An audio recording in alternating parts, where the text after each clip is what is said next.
Olá, bem-vindos a mais uma análise, onde a gente mergulha fundo nas fontes para entender grandes ideias. E hoje, vamos usar o material de um dos pensadores mais polêmicos que já existiu para investigar uma questão que mexe com todo mundo.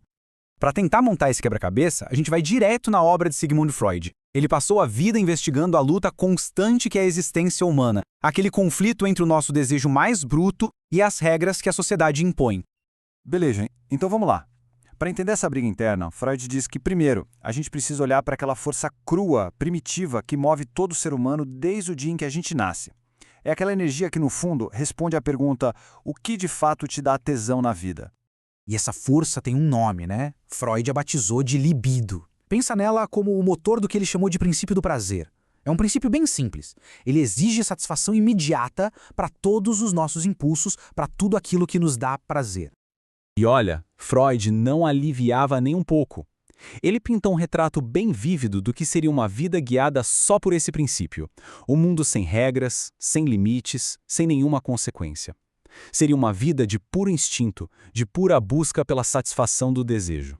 Só que aí a gente tem um problemão, né? Porque o que acontece quando um mundo inteiro, cheio de gente, é movido exatamente pelos mesmos desejos, sem freio nenhum? Vira o caos completo. A satisfação de uma pessoa acaba virando o pesadelo de outra e a vida se torna uma guerra de todos contra todos pelo prazer imediato. É exatamente nesse ponto que a civilização entra no jogo. Ela chega e nos oferece um acordo, uma espécie de barganha. A proposta é a seguinte: a gente troca um pedaço da nossa liberdade primitiva por segurança coletiva. A gente renuncia a alguns instintos para não virar vítima dos instintos dos outros. Pensa bem, num mundo assim, totalmente sem regras, só o mais forte, o tirano, seria feliz de verdade. A civilização, então, é esse grande pacto que a gente faz para se proteger uns dos outros. É uma troca de liberdade absoluta por um pouco mais de segurança. Tá, mas como a civilização faz a gente cumprir esse acordo? Não é só com leis, com polícia na rua, não. A grande sacada é que ela constrói um policial dentro da nossa cabeça. E esse agente interno, claro, tem um nome: o super-eu.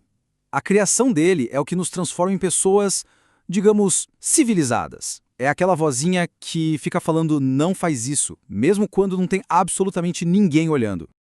E o jeito como isso se forma é fascinante. Começa com o medo de fora, né? A criança com medo de perder o carinho dos pais se fizer algo errado. Só que, com o tempo, essa regra de fora é absorvida. Ela vira uma voz interna. E no final, essa voz pune a gente com a culpa. E o detalhe é que a gente sente culpa até pelo desejo, mesmo sem ter feito nada. É uma autopunição constante. E essa citação resume perfeitamente o pensamento de Freud. Para ele, a culpa não é um bug, não é um defeito. Ela é a própria base da civilização. É a grande força que segura os nossos impulsos mais selvagens. Ok, mas ficar se policiando o tempo todo tem um preço. E o preço é bem alto.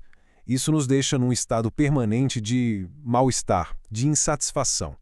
E aí a gente precisa encontrar um jeito de aliviar essa pressão, de acalmar esses desejos todos que a gente sacrificou. Para tornar essa vida suportável, Freud dizia que a humanidade precisou criar ilusões poderosas para dar algum conforto. Ele via muitos dos nossos sistemas culturais, e especialmente a religião, como grandes mecanismos para a gente conseguir lidar com esse sofrimento que é ter que reprimir o que a gente mais quer.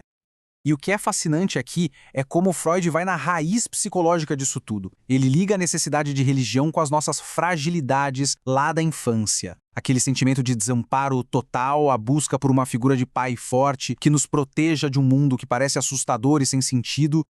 E aí ele solta uma das ideias mais provocadoras dele: a religião como uma espécie de neurose universal.